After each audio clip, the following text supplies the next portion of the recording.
रात में हम यहीं पर रुके हुए थे। अभी हम निकलते हैं, भाई लोग को विदा करते हैं और अब यहाँ से निकलते हैं। सुबह सुबह यहाँ पर बारिश हो रही थी भाई। मैं जब यहाँ कल शाम को पहुँचा ना, जैसे ही घंटा भर बीता मेरे फ़ोन का नेटवर्क बिल्कुल गायब। अभी भी इमरजेंसी नंबर बस दिखा रहा है, नेटवर्क यहाँ नहीं आ रहा है, 1% नहीं आ रहा है भाई। तो hello guys, welcome back to my YouTube channel. तो भाई जैसा कि आप सब जानते हैं कि मैं ट्रैवल कर रहा हूँ ऑल अक्रॉस इंडिया एंड ये मेरी इस जर्नी का सेकंड स्टेज है। फ्रॉम कश्मीर टू मिज़ोरम के लिए है।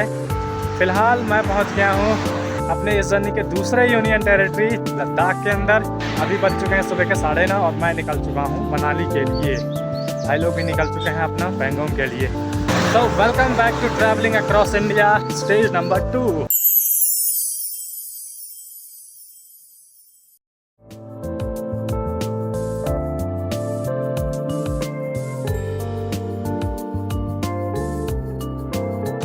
ओहो धूप निकल गई गाइस। मैं तो पैदल चल रहा हूँ, ये लोग आ रहे हैं साइकिल से। भाई लोग आगे निकल गए यार, ये तो मुझे पीछे छोड़ गए। अरे वाह, सूरज की हल्की धूप, खुला आसमान और सामने ये बंजर पहाड़, लेकिन फिर भी इन तीनों ही चीज़ों को मिला करके क्या गजब का नज़ारा बनता है यार। ये गोम्पा चलते हैं इधर से। अरे बोर्ड तो यहीं पर लगे हुए हैं भाई साहब, पर चलते हैं।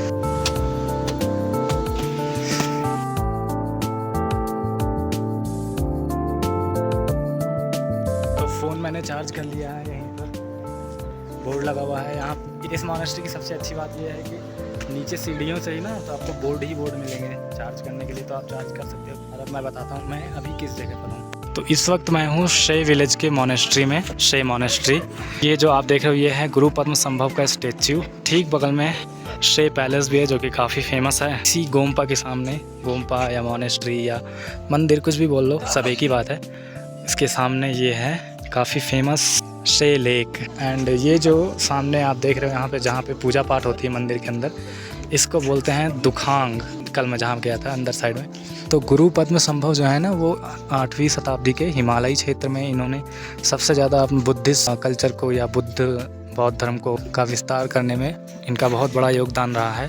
इसीलिए इनको जो है ना दूसरे बुद्ध के नाम से भी जाना जाता है। हिमालयी क्षेत्र जैसे कि ये लद्दाख हो गया, तिब्बत हो गया, भूटान और सिक्किम, इन सभी हिमालयी क्षेत्रों में इनका बहुत बड़ा योगदान रहा है। ये जो सामने आर्किटेक्चर्स आप देख रहे हो, मॉनेस्ट्रीज़ होती हैं, उनमें सबसे ज़्यादा तिब्बतन आर्किटेक्चर का सबसे ज़्यादा इन्फ्लुएंस होता है। उसके बाद फिर कश्मीरी कला और कुछ सेंट्रल एशियन आर्किटेक्चर्स का भी मिक्सचर होता है। तो यार अभी 12:05 हो चुके हैं, अब निकलता हूँ यहाँ से।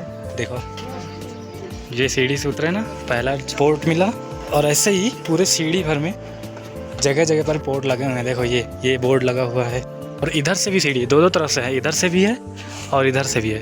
इधर भी देखो लगा हुआ है बोर्ड, इधर भी लगा हुआ है बोर्ड, भाई पूरा नीचे तक लगा हुआ है यार। ये पहला मॉनेस्ट्री है जहाँ पर भाई सीढ़ियों पर चार्जिंग की व्यवस्था बहुत अच्छी दे रखी है। ये देखो सामने, यू नो व्हाट, मेरे जैसे ट्रैवलर के लिए तो ये तो बहुत अच्छा है भाई। सबसे बड़ी चीज़ यार यहाँ पर जो है ना नेटवर्क भी बहुत धीमे चल रहा है। अभी सुबह से वीडियो लगा रखा है, 12 बज गए हैं लेकिन अभी तक वीडियो अपलोड नहीं हो पाई है। और ये जो जगह जगह पर ना गांव में या फिर शहरों में ऐसे रास्ते में और भी बहुत सारी जगहों पे ये जो बने होते हैं इनको बोलते हैं चोर्टेन। इस वक्त मैं पहुंच गया हूँ थिक्से गांव में और यहाँ पर भी थिक्से मॉनेस्ट्री काफ़ी फेमस मॉनेस्ट्री है। भाई साहब ये गाड़ी हॉर्न दे के रुकी है। देखो अभी मैं वहाँ पे थिक्से मॉनेस्ट्री है ना, मैं उधर से घूमते हुए आ रहा हूँ भाई। अभी 8.8 किलोमीटर हुआ है और जबकि चलने पर ऐसा लग रहा है मैं बड़ी दूरी से चल कर आया हूँ। अरे दादा रे, हाँ मैं भाई जा रहा हूँ मनाली, हिमाचल मनाली। हाँ अभी तो बहुत टाइम लगेगा पाइए। आप कहाँ तक जाएंगे? कारू तक, उससे आगे जाना है। कारू? हाँ। आ जाऊँ? तो भाई अभी मैं रास्ते में जा रहा था, आशिक भाई जो है पीछे से हॉर्न मारते हैं। पैदल में चल रहा होता हूँ, पीछे से हॉर्न देते हैं, फिर आगे जा कर के रोकते हैं और फिर उसके बाद मुझे लिफ्ट भी मिल जाती है। और आशिक भाई हैं कश्मीर से भाई। तो भाई आशिक भाई ने मुझे यहाँ कारू छोड़ दिया है। तो कारू जो है ना वो लेह डिस्ट्रिक्ट के अंदर एक टाउन एरिया है और कारू जो टाउन एरिया है इंडस नदी के किनारे बसा हुआ है। ओ भाई क्या गजब का बना रखा है यार, बस स्टॉप। ये क्या है यार, बुलेट्स, कार, जीप। ये गाड़ी याद है गाइस, हिल क्लाइंब जो गेम है उसमें की गाड़ी। कारू टाउन में एक हेमिस गोम्पा ही है, जो कि आई थिंक कि वो वहाँ पहाड़ी के ऊपर है। तो भाई ये है त्रिशूल बस स्टॉप, और क्या गजब के बस स्टॉप्स बना रखे हैं इधर। ये है त्रिशूल वॉर मेमोरियल।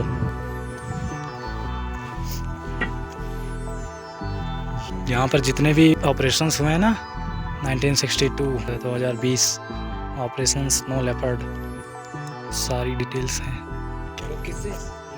ऐसे ही पैदल आए हो यहाँ पे? नहीं, मैं कन्याकुमारी से होते हुए आ रहा हूँ। पैदल ही?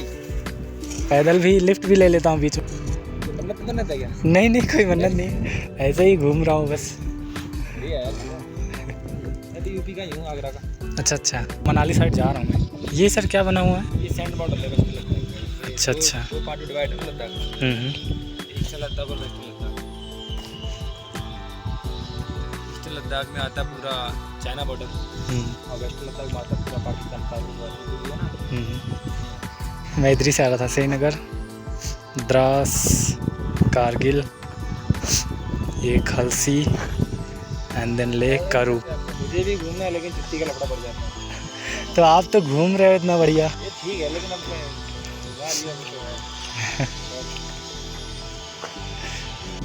ये वर्ल्ड का सबसे हाईएस्ट हाइट में है जो मिलिट्री स्टेशन है, जहाँ पे जो फौज रहती है। इससे ऊपर फौज कहीं रहती नहीं है पूरे वर्ल्ड में। ओके, इंडिया की फौज रहती है टॉप पे। LOC। तो ये हो गया वेस्टर्न लद्दाख। इधर है ऑपरेशन विजय का। तो अंजीत सर हैं आगरा से, यहाँ का सारा कुछ मुझे समझा रहे हैं। यूट्यूब पे डालते हैं पद्मों को। द न्यू आलोक।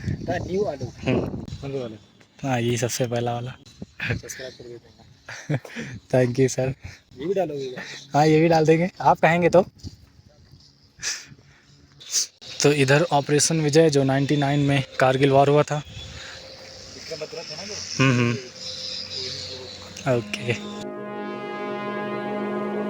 62 वाला जो वॉर हुआ था ना इंडिया और चाइना का, उसका बना हुआ है। ओ अच्छा, 1962 वॉर का बैटल ऑफ रिजांगला पास नहीं हुआ था। जो थी इसमें पूरा पार्टिसिपेट किया था, पूरा चार्ली कंपनी का लगा की लगा हुआ है ना, चार्ली कंपनी से पूरी सही तरीके से जा रही है। ऑपरेशन स्नो लेपर्ड गलवान घाटी। गलवान घाटी में वो जो मुटाव हो गया था चाइना से। ओके। जो अक्साई चीन है इसके बगल में, तो चाइना को लगा कि हमारा ज़मीन हथियार है, तो फिर उनको समझौता हुआ अधिकारियों के बीच में कि जो जहाँ वहीं रहेगा और टेंट वेंट क्लोज करेगा। तो पेट्रोलिंग तो दोनों देश ही करते हैं आपस में। तो वही देखने के लिए संतोष बाबू साहब गए थे, साहब कर्नल संतोष बाबू साहब देखने के लिए अपनी 17 जवान 2 देश के साथ और खुद गए थे। आपने पेट्रोलिंग के लिए जो बने हुए हैं ना, ये पेट्रोलिंग पॉइंट है 3 दिन। ओके। पेट्रोलिंग होती है यहाँ पे, ये मतलब गश्त है, यहाँ पे गश्त लगती है। बनने के तो दलाली डंडों से मार पीट हो गई थी, झड़प हो गई थी बहुत तगड़ी वाली, उसी में शहीद हो गए थे। दलाली डंडे कार तो होती फेंसिंग वाली होती है, हमारा तो बहुत बड़ा तो 20 जवान हमारे नाम लिखे हुए। हाँ, वो पीछे 20 जवानों के नाम लिखे हुए हैं। तो ये जो गलवान घाटी में 2020 में हुआ था नहीं ऑपरेशन स्नो लेपर्ड, कर्नल संतोष बाबू की नेतृत्व में इन 20 जवानों की शहादत को यहाँ पर दिखाया गया है। फिर ये है ईस्टर्न लद्दाख। कैलाश माउंटेन तो ईस्टर्न लद्दाख में LAC line of actual control, जो कि चाइना ने हथियार रखा है वो है।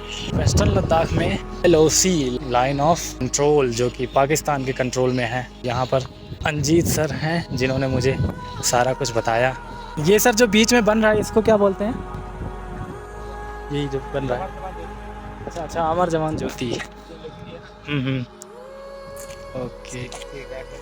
लगेगा और एक तो भाई वॉर मेमोरियल ऑफ कारू देख लिया है पूरा। अंजीत सर ने मेरे को सब कुछ बहुत अच्छे से समझा दिया है, और अब यहाँ से निकलते हैं आगे की तरफ।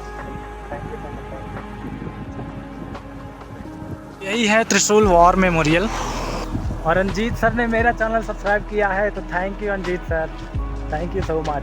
ये रहा त्रिशूल। तो यार अभी चलते चलते हैं ना हालत खराब हो गई है, और 4:30 बज गए हैं भाई। A few moments later.